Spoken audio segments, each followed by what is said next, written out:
स्वर्गत देवेंद्र शर्मा जदियो प्रथम थर पर विधानसभा को निर्वाचित होकर आसते 2014-19 किंतु एक छाप से छाड़ी जड़े सक्रिय राजनेता हिसाब से तृणमूल स्तर संगठक एवं निज अंचल में से समस्त द्वारा ग्रहणीय जड़े नेतृत्व थिले।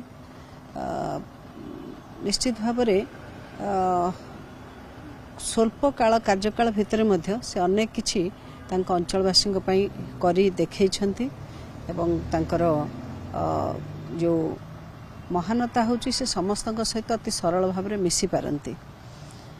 एभली जड़े व्यक्तित्व जड़े राजनेता को हरई निश्चित भाव से अंचल एवं ओडिशा राजनीति में बहुत क्षति होती।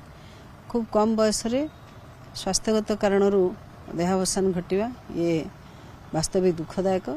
मु अमर आत्मा ईश्वर निकट शांति सहावस्थान करूँ एभली कामना करने सहित तांको परिवार वर्ग को एभली कष्ट समय भगवान साहस एवं धैर्य दियंतु एतिकी प्रार्थना करी।